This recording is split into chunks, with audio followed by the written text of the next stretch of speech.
Ready for your interview, buddy? Yeah. Preview for Matt. Behind the scenes. We're trying to step it up and get a little professional. Now, what am I going to do? Am I going to go sit in that chair? Yeah. For real? Oh, man, I don't know how this is going to go. I don't want to be on camera like that. All right, we good.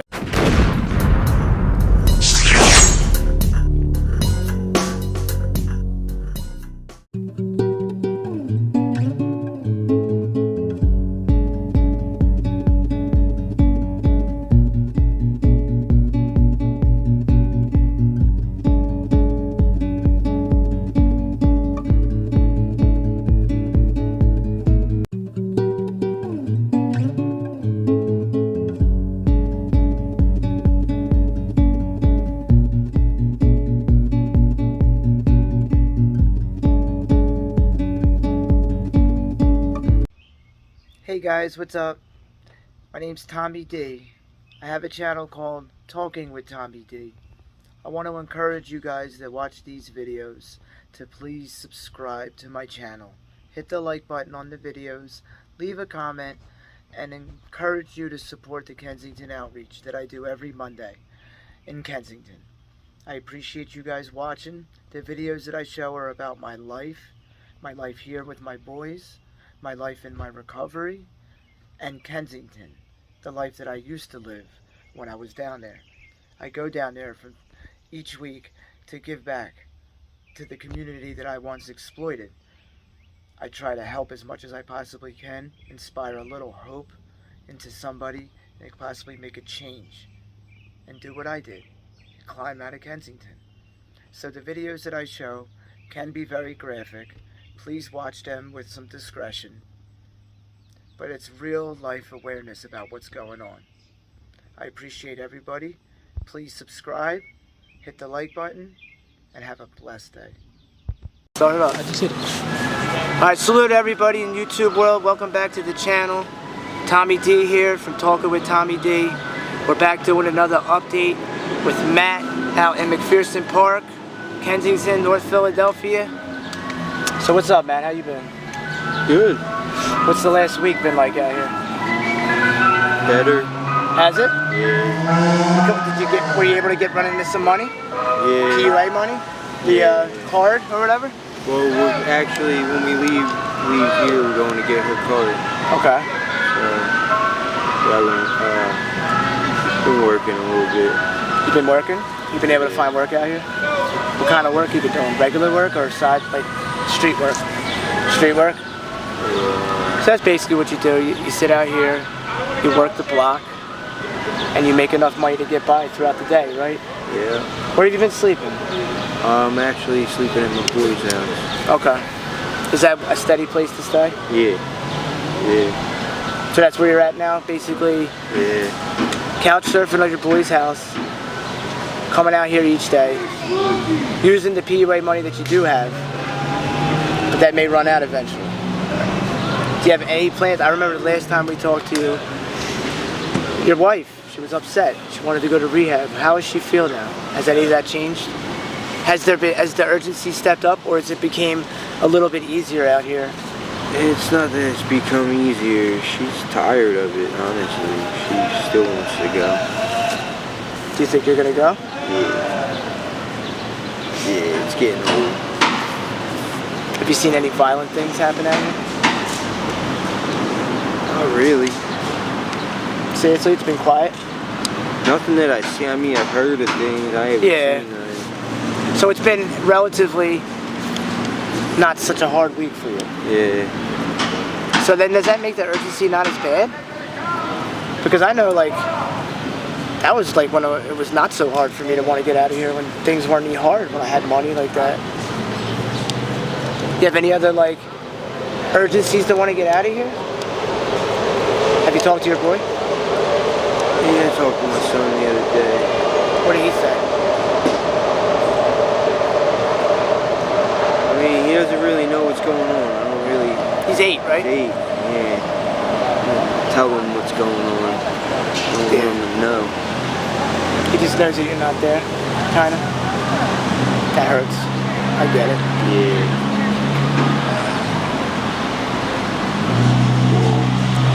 What about the kid's mother? Is she okay? Yeah, she's fine. She mad? Resentful? All that? So, what would happen if you got sober? Would we be able to see him? She's not even really mad about me getting high. She's more mad that I'm with family. Jealous? I get that. What about your family and your brothers? Do you have any brothers or sisters? I forgot if you mentioned. I got 2 brothers. You still talk to them? You lost touch? My family kind of fell apart when my dad died. That's right. I stopped talking to everybody.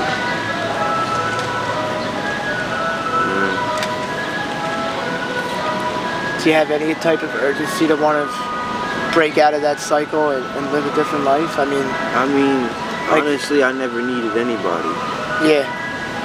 My whole life. I never depended on nobody but myself. They were never there for me. My pop was the only one that ever was. So, I don't see why now, whether I get clean or not, I don't need anybody, honestly. That's the way you feel? Yeah. You think that if you stopped using and you got clean that you really wouldn't need anybody anyway at that point? Personally, I need my life and my kids and my wife. That's it. Because the support is there for you when you do get sober, and sometimes you do need to just rely on a little bit from somebody else, Yeah. That's all I'm saying, Sometimes that mentality they keeps don't you back. understand it. They've never been there. They're too judgmental. Is that what it is, the judgmentalness of it all? The stigma? Let me ask you this, when you go to a doctor, do you feel stigmatized then? Does that make it less frequent to go there? Have you been tested for anything out here? Yeah. Okay. Well, that's good. Keep up with that stuff. Yeah. But as far as doctors, the minute you tell them that you have a habit or an addiction, they read it out of a book and think they know what they're talking about. Yeah. And does that make it less likely for you to go talk to a doctor, talk to somebody for help? I mean, a lot of these rehabs now and recovery programs, whatever, they have people that were out here working. Yeah. You know what I mean? Yeah. That's what I'm going to do. Which is making it easier for us, because honestly, I don't want to go talk to a doctor, because they have no clue what they don't know what I went through. No, you probably would feel more comfortable talking to someone that's been out here. Yeah, they don't know what these streets are like every day. No. You know? Would you say that you're addicted to this lifestyle more than the drugs? The lifestyle of it all? Honestly, I've been addicted to the lifestyle my whole life. Yeah. Fast lifestyle? Is that what it is? Is that why it's less likely for you to break out as quick as you want? Because I'll be honest, it was hard for me too. I'd be out here ripping and running. Different people every day doing different things. The variety was there. But then when I go home, it's like work, kids, sleep, work, kids. Yeah. It's hard. I'm probably scared of that a little bit. I mean, sometimes I feel like I don't really know much else but the streets. Yeah. You know? You really feel that? Like you don't know if you would be able to make it in regular society like that? I know I could, but it's like, it's been streets and jail my whole life. Kind of institutionalized a little bit to it, right? To that mentality of the street, that cutthroat environment. Yeah. And it's hard to actually probably cut that off when you get sober. Just shut it off. That's why a lot of times in my addiction, in my recovery, man, I fall all the time. I falter constantly. I flip out. I lose myself. I act like a drug addict even though I'm not find using. yourself getting like more frustrated with things easier when you're clean. Yeah. I know I did. Yeah, I got bad anger problems, and honestly being high is one of the only things that keeps me calm. Not being out here punching on people. Did you say that you had ADHD? Yeah. I got the alphabet. I got ADD, ODD, ADHD, I got it all. So that's why you think that maybe when you use the higher drugs, like the meth, calms you down, like you were saying before? It does, yeah. So it makes me focus more. Yeah. When you were off the drugs, were you on Adderall? Were you on Ritalin? No, I stopped taking it when I was like... When you were young? Yeah, I was in high school. So I'm wondering, like, if you did get sober, right, they would probably try to prescribe that to you again. And then you would have to see what it, you know, I don't know. You'd have to see if you could take it and live on it. There's a lot of things that it seems like, there's a lot of things that are in our way a lot of times. Like we talk about, it's the drug, okay? So it's the physical aspect of it all, being sick. You have to go, you're scared of being sick, you're scared of going through the sickness of the chemicals that are on the street out here. But then you have to learn how to live a different way, not fast. Is that what your struggle is, mainly? Because that takes time. My struggle is like, I've worked like a lot throughout my life. I know how I know how to do I'm an electrician by trade. Okay. My dad taught me, but I've always been addicted to fast money. Yeah. Even in the legit world, maybe. I've been addicted. It's like addictive nature in itself. I don't know why. It's like I don't like waiting for that check. I want it now. Hustle mentality. I get it. Trust me, I get that. But, you know, so you have problems with impulse, and you have problems with obsession too, maybe? Because these are a lot of things that I relate to. Yeah. There's a lot of times in my daily life that I struggle with all of that stuff. And I feel like that maybe the world's better off without me, and you know, I don't have patience to wait for the things that I'm gonna have to work for, because when you first get sober, you have to spend a lot of time, first of all, gaining people's trust back. I mean, there's a lot of things that we gotta do. You know who's been pushing me a lot? I've been talking to him a lot lately. It's my older cousin. Your older cousin? Yeah, he went through it. He was out here getting high, you know, he grew up in the city. He's been clean now for a while. He used to run recovery now. Okay. You ran into him? I called him the other day. Okay. To talk to him. And he don't judge me. You know, he's been there. He knows what it's like. He's worried. You know, because he still looks at me like his little cousin. You know, and he knows how I am. If I don't got it, I'm going to get it. Yeah. You know, and it worries me. That's what it is out here. Yeah. It's either getting it, using it, getting it, using it. It's a never-ending cycle. Never ending. And he's worried about you? Yeah, because I don't know. My family thinks I'm worse now than I am. Which I'm not.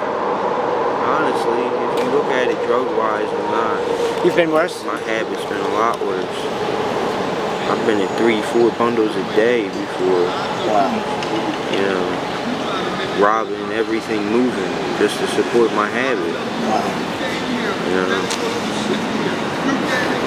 It's crazy. Yeah. Think about it, but the drugs are different. Drugs are poison. I don't even like them anymore. They're... What, you do a bag and you pass out? This shit ain't fun. So the wake up and your pockets are empty. Exactly. That's what happens when you pass out. And that's all the drugs make you do is pass out. Yeah. That's what you're saying, right? Yeah. What about the drugs that are making people's wounds now close? What's up with that? What is up with all... Is it really KROCIDIL though? It smells like straight gas. That's what somebody told me. It smells like straight gasoline, bro. Diesel fuel. Is that on every block? Okay, so it's only a couple spots. Yeah. You go to a doctor's office, they'll give you a list of it. 70% of the fentanyl in the city has it in it. And is it KROCIDIL? Is it called that? Wow. And the doctor's offices around here have a list? Yeah, there people are telling themselves it's meat tenderizer. They ain't putting meat tenderizer in that shit. Wow. That's crap. Because that's what I'm really trying to spread awareness It's made about. with sulfuric acid, diesel fuel, and household chemicals. That's insane. That's insane. And that's what people are getting out here. It's not even a game out here anymore. They're just killing people now, serving and killing them. Why?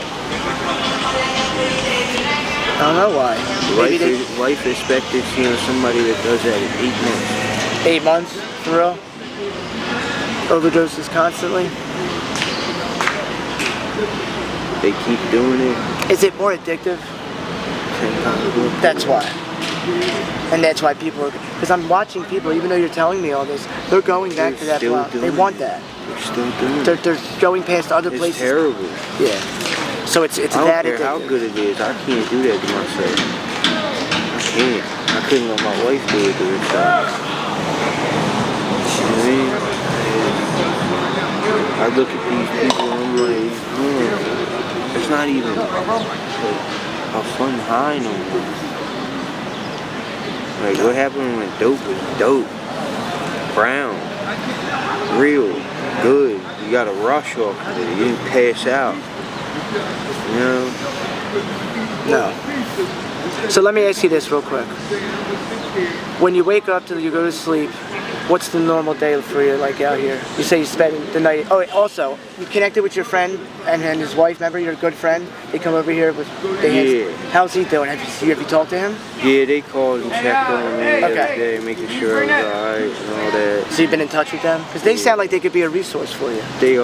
Alright. And Your cousin and them. I was going to mention now. That's 2 people. they take care of me. And I don't ask them for nothing. I don't like to. I never like asking anybody for nothing. It's the hardest thing to do. People don't get it when you're out here. The hardest thing to do is to ask people for something. I always grinded to get what I get.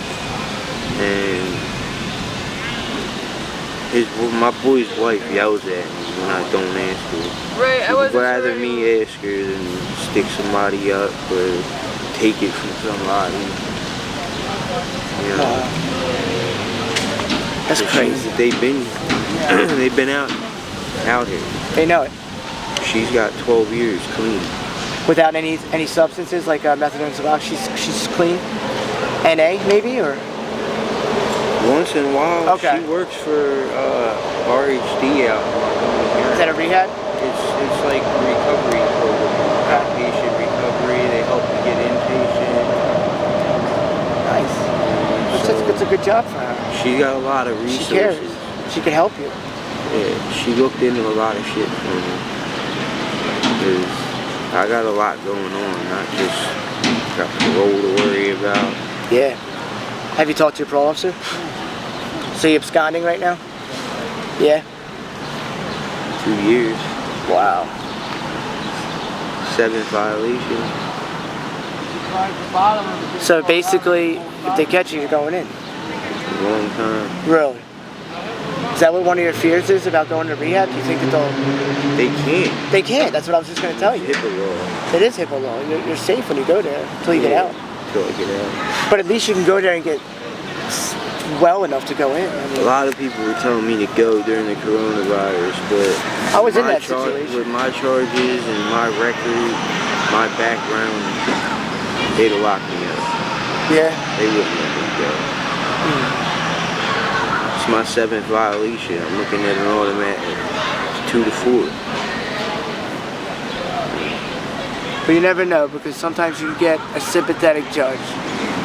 You never know. I've been in front of my judge 2 months. Yeah. That judge. So that's one of the struggles you're worried And I about. got an open case out here. Oh. 7th violation, new case. Things are just starting to pile up, man. They are. And, you know, I'm not going to be the one to not say this, but because you know, if you stay out here, things are just gonna keep getting worse and worse. It always does. That's just my message to you. Things are just gonna keep getting worse. I'm not the one to turn myself in. They want me, they gotta come get me. I'll never turn myself in. I can't, I don't have it in me. No? Can't do it. I can't put myself in jail. No, that's, I know nobody would want to do that, especially with the drugs that are here.